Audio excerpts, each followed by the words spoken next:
Assalamualaikum warahmatullahi wabarakatuh. Selamat pagi dan bersyukur pada Allah, anak-anak Bapak dalam keadaan sehat, dan bersalawat pada Nabi kita Nabi Muhammad sallallahu alaihi wasallam, pada seluruh keluarganya, para sahabatnya, dan insyaallah sampai pada kita umatnya yang senantiasa istiqomah menjalankan segala sunnah dan perintahnya. Anak-anak yang Bapak sayangi, hari ini kita akan sama-sama bertadarus terlebih dahulu.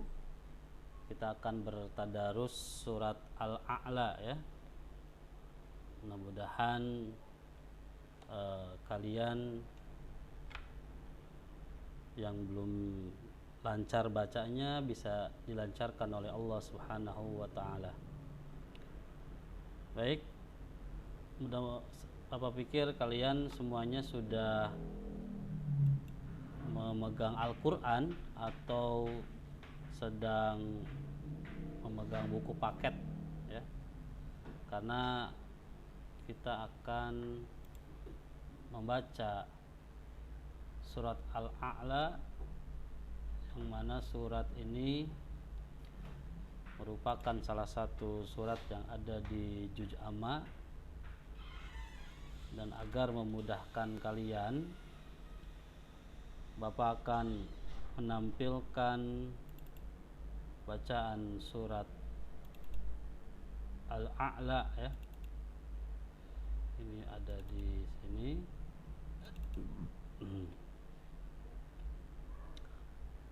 Mudah-mudahan pagi ini kita diberikan kelancaran dan kepahaman oleh Allah Subhanahu wa taala. Baik.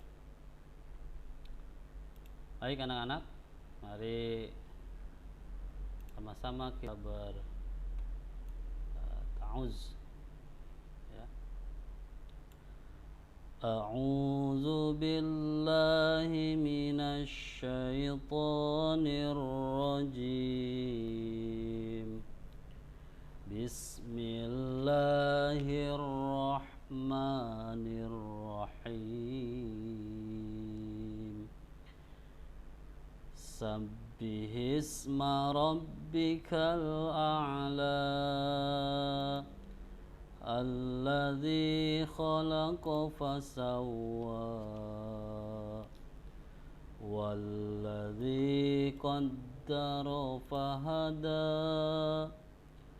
walladzi akhrajal mar'a faja'alahu gusa'an ahwa sanuqri'uka fala tansa illa ma sya'allah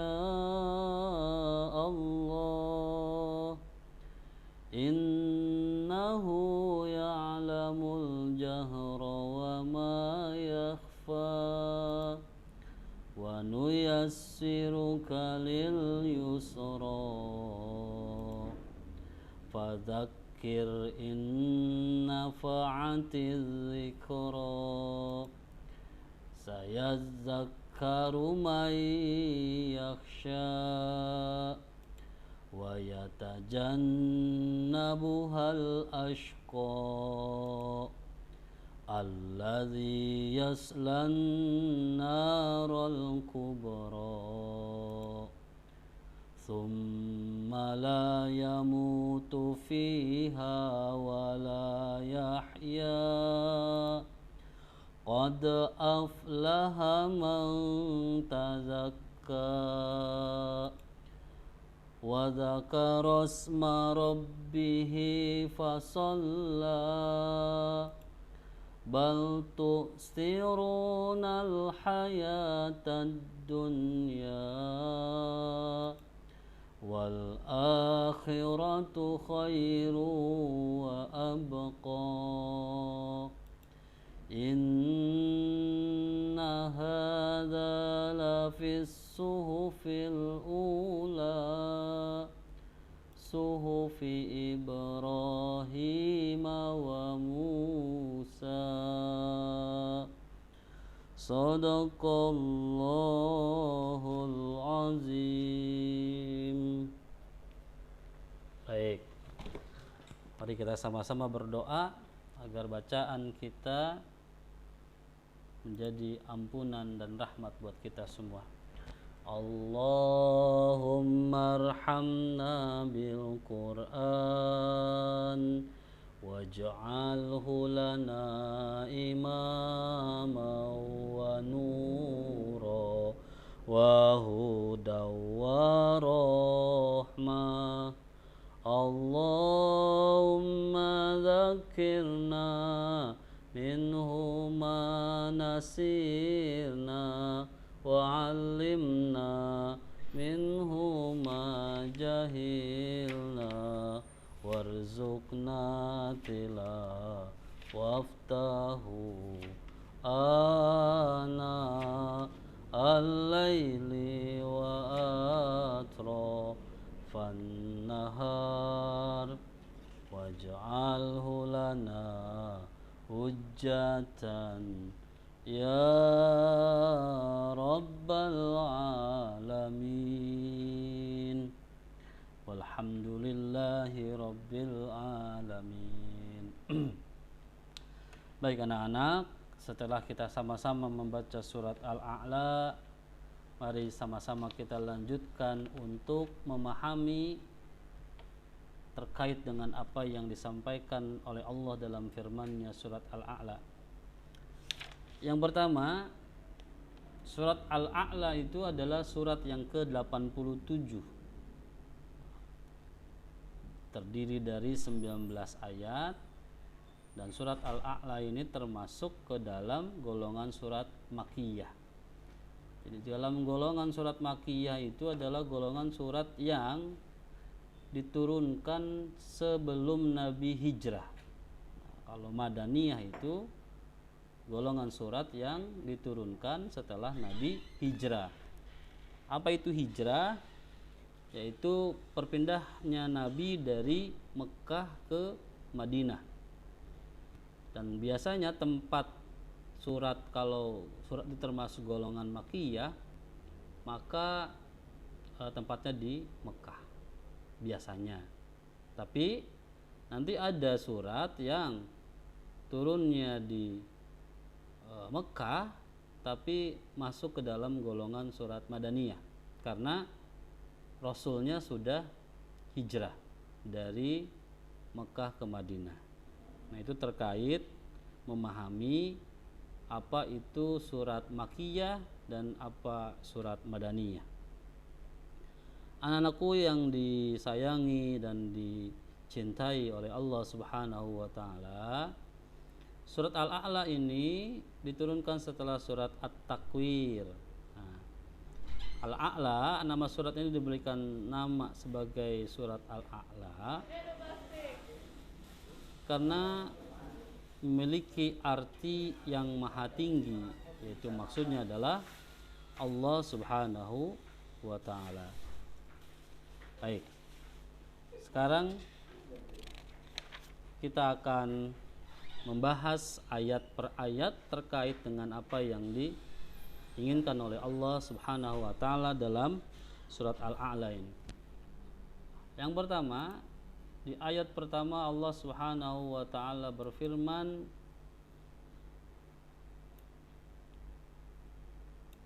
Sabbihis ma rabbikal a'la. Sucikanlah nama Tuhanmu yang maha tinggi. Nah, jadi kita diperintahkan oleh Allah Subhanahu wa taala untuk selalu mensucikan nama Allah. Bagaimana cara mensucikan nama Allah? Itu artinya jangan mengotori, jangan mencampur adukan yang hak dengan yang batil. Karena nama-nama Allah itu adalah nama-nama yang tinggi. Sebagaimana kita ketahui, selain daripada Allah itu sendiri, Allah memiliki nama-nama yang 99. disucikanlah nama Tuhanmu, jangan kita kotori nama Tuhan atau Allah. Lalu di ayat yang kedua Allah Subhanahu wa taala berfirman, alladzi khalaqa fasawwa, yang menciptakan dan menyempurnakan penciptaannya. Jadi penciptaan Allah itu sungguhlah sempurna. Tidak ada yang tidak sempurna. Bahkan ketika kita melihat ada saudara-saudara kita, anak-anak yang lain yang kurang beruntung, nauzubillah, misalkan terlahir dengan bibir sumbing, hidung tidak mancung atau tidak ada atap langit, kemudian mungkin dempet yang lain atau tangannya satu, atau bahkan sekarang sudah banyak video-video di YouTube itu ada anak yang lahir dengan mata satu. Nah, anak-anakku sekalian, justru sesungguhnya itu adalah kesempurnaan Allah dalam menciptakan sesuatu. Maksudnya apa? Maksudnya yang bisa menciptakan seperti itu ya hanya Allah Subhanahu wa taala. Tidak ada yang bisa menciptakan selain itu, selain Allah. Mungkin manusia bisa menciptakan robot, tapi robot tidak sempurna. Mau secantik apapun robot itu. Nah, kemudian jadi jangan kita menganggap kalau ada orang yang berlainan dengan kita secara fisik, ada kulitnya hitam, rambutnya keriting, giginya bagus, giginya tonggos, matanya bulat, matanya sipit, itu bukan merupakan ketidaksempurnaan. Justru itu adalah bentuk kesempurnaan penciptaan dari Allah Subhanahu wa taala, karena hanya Allah yang bisa menciptakan seperti itu. Di ayat yang ketiga Allah Subhanahu wa taala berfirman, walladzi qaddara fahada, dan yang menentukan kadar masing-masing dan memberi petunjuk. Jadi kita ini sudah diberikan oleh Allah sesuai kadarnya masing-masing. Rezekinya sesuai dengan kadarnya. Jodohnya, kemampuannya, takdirnya itu sesuai dengan kadar kita masing-masing. Dan Allah Maha memberi petunjuk kepada kita semua. Jadi artinya kalaupun kita sudah diberikan kadar oleh Allah Subhanahu wa taala, kalau kita terus meminta petunjuk kepada Allah Subhanahu wa taala untuk diberikan petunjuk agar bisa berubah, maka insya Allah Allah akan merubah kita.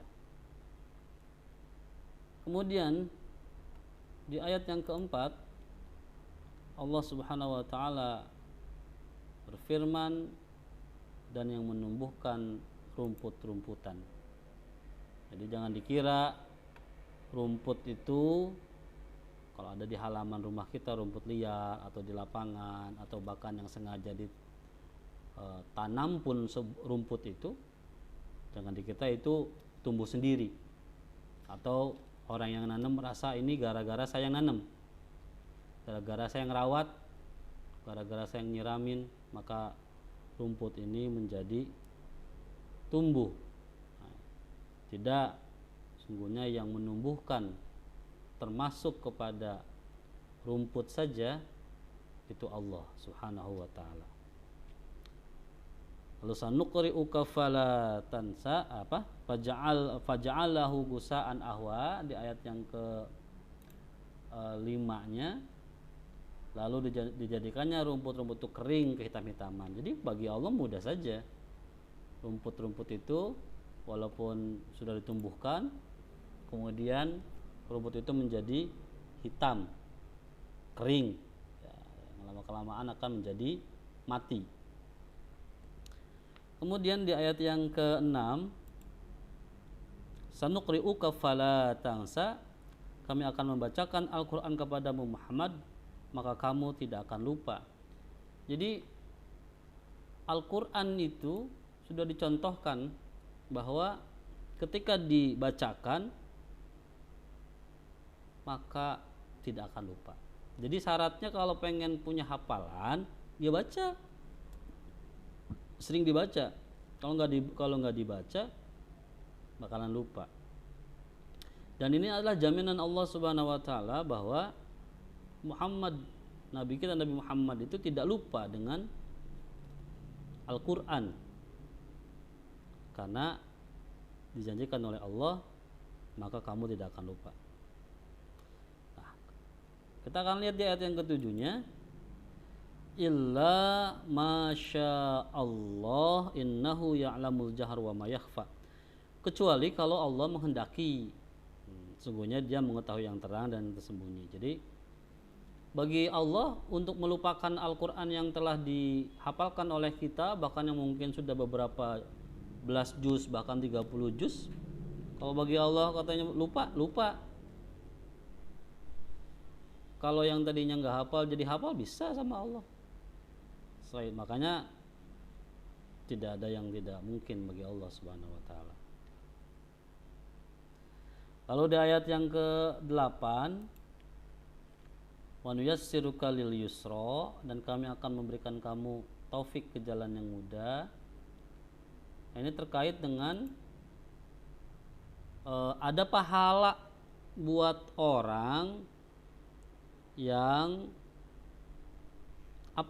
di ayat yang ke-9 dinyatakan fadzakir inna fa'atiz dzikra, oleh sebab itu berikanlah peringatan karena peringatan itu bermanfaat. Jadi akan ada imbalan yang akan diberikan oleh Allah Subhanahu Wa Taala kepada siapa? Kepada orang-orang yang suka memberi peringatan, karena peringatan itu sangat bermanfaat. Jadi jangan beranggapan bahwa saya nggak pantas buat ngasih peringatan ke orang lain karena saya orangnya aja belum benar. Tidak. Lihat di ayat ke-8 dan di ayat ke-9. Di ayat ke-8 tadi disebutkan apa? Allah akan memberi taufik kepada jalan yang mudah. Jadi kalau kita sering memberikan peringatan kepada orang lain, maka dengan sendirinya kita akan mudah itu menelusuri jalan kebaikan buat kita. Jadi jangan pernah berpikir untuk tidak memberikan peringatan, kemanfaatan buat orang lain. Jangan merasa kita belum benar sehingga kita nggak pantas. Justru ketika kita belum benar, maka sering-seringlah memberi peringatan sehingga itu akan memudahkan kita kepada jalan kebenaran. Lalu di ayat yang ke-10 Allah Subhanahu Wa Taala berfirman, sayadzakaru may yakhsha, orang yang takut kepada Allah akan mendapat pelajaran. Karena orang yang takut kepada Allah itu akan mendapatkan pelajaran, dan orang-orang yang celaka itu akan menjauhinya. Jadi selain tadi kita disuruh sama Allah untuk sering-sering memberi peringatan kepada orang lain agar kita juga menjadi mudah meniti jalan kebenaran, kita juga diperintahkan oleh Allah untuk apa? Untuk kita takut kepada Allah akan mendapat pelajaran. Orang yang takut kepada Allah akan mendapat pelajaran. Jadi kita juga diperintahkan untuk takut kepada Allah. Jangan takut tuh sama setan. Kadang-kadang kita kalau sama setan takut bener.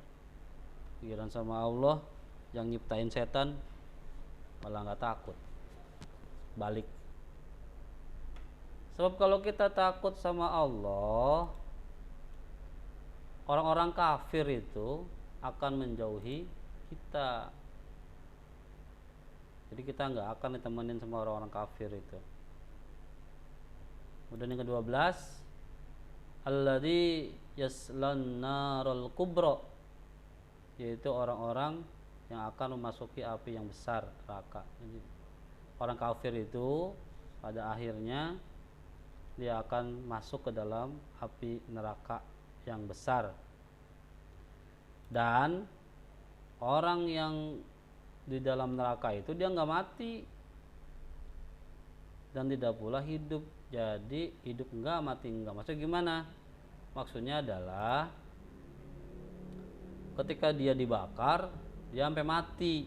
Tapi habis itu dia dihidupin lagi oleh Allah dan terus menerus seperti itu sampai kemudian dosa-dosanya habis karena itu sudah dibakar, sudah dicuci. Lalu ke-14 apa? Sungguhnya beruntunglah orang-orang yang membersihkan diri dengan beriman. Qad aflaha man tazakka, maka kita harus senantiasa beriman kepada Allah Subhanahu wa taala. Jangan kita mengikuti langkah-langkah setan. 15-nya apa? Wa dzakara asma rabbih fasalla, dan dia ingat nama Tuhannya lalu dia sembahyang. Jadi kalau ingat sama Allah ya sembahyang. Sembahyang itu bisa di sholat 5 waktu, sholat sunnah, ataupun di sholat yang lainnya. Kemudian di ayat yang ke-16, bal tu'sirunal hayatad dunya, tapi orang-orang kafir itu lebih memilih kehidupan dunia. Jadi kalau kita nanti udah besarnya lebih suka kehidupan dunia, lebih ngejar kehidupan dunia, maka kita termasuk golongan orang-orang kafir. Karena orang kafir itu ngejarnya dunia. Kalau orang beriman ngejarnya akhirat. Ya 17-nya apa? Wal akhiratu khairu abqa. Sedangkan kehidupan akhirat adalah lebih baik dan lebih kekal. Kehidupan akhirat itu lebih lama. Kita ini hidup di dunia, taruhlah kamu baru berapa tahun? 10 tahun misalkan ya, atau berapa? Ya, 9 atau 11 lah ya. Itu kalau kamu hitung sendiri, pasti kamu ngitungnya akan lama. Tapi kalau dirasain, ingat coba perasaan kamu kemarin baru kelas 4, sebelumnya kelas 3, sebelumnya kelas 2. Sebentar gak itu kira-kira? Sebentar. Karena hitungan dunia itu lebih cepat, sedangkan hitungan akhirat itu lebih lama. Jadi 100 tahun di dunia, 1 menit di akhirat. Tuh. Jadi bakalan lamanya di akhirat. Jadi kita harus lebih prioritaskan ke akhirat. Ayat ke-18, inna hadza lafi suhufil ula, sungguhnya ini benar-benar terdapat dalam kitab-kitab yang dulu. Jadi kisah-kisah atau larangan-larangan perintah Allah itu sudah ada tuh di dalam kitab Zabur, Taurat, Injil, tentang cerita neraka, orang yang kalau dosanya banyak dosanya pasti ke neraka. Apa saja itu? Suhuf Ibrahim wa Musa, yaitu kitab-kitab Ibrahim dan Musa. Jadi ada itu kitab yang didapati oleh Nabi Musa, juga Nabi Ibrahim juga dapat, tapi dia bentuknya suhuf. Suhuf itu apa? Lembaran-lembaran firman Allah. Nah, kertas-kertas yang belum dijilid itu masih lembaran-lembaran kan, itu suhuf. Kalau sudah jadi buku itu kitab. Jadi Nabi Musa itu selain dapat suhuf, selain dapat kitab juga dapat suhuf. Begitu juga Nabi Ibrahim. Kalau Nabi Ibrahim hanya dapat suhuf saja, dia nggak bawa kitab. Nah ini anak-anak sekalian terkait dengan sedikit penjelasan ya. Kemudian nanti ada soal-soal yang akan Bapak buat terkait surat Al-A'la. Nah, itu nanti diisi mungkin di Google Classroom ya. Dan kalau sekarang tugasnya kalian hanya merekam suara kalian sedang membaca surat Al-A'la, kemudian dikirimkan ke Bapak rekaman suaranya. Tapi sebelumnya tulis dulu, Assalamualaikum Pak Teddy, nama saya, nama lengkap ya. Kemudian saya kelas 5 A, B atau C. Baru dikirimkan suaranya. Oke. Itu saja yang Bapak sampaikan di hari ini. Mari sama-sama berdoa kepada Allah agar kita bisa kembali melakukan pertemuan tatap muka di sekolah kita yang tercinta ini, dan karena kita kangen dengan guru-guru kita, dengan teman-teman kita, maka berdoalah kepada Allah Subhanahu wa taala, karena doa kalian, doa anak-anak yang masih suci itu dikabul oleh Allah Subhanahu wa taala. Baik, itu saja. Tunggu tugasnya sama Bapak hari ini. Tidak ada batas waktunya. Kalau memang HP-nya dibawa oleh orang tua kalian, nanti saja pulang dari kerja ibunya atau bapaknya baru dipinjam HP-nya. Oke, nasrun minallah wa fatun qarib wa basyiril mu'minin. Assalamualaikum warahmatullahi wabarakatuh.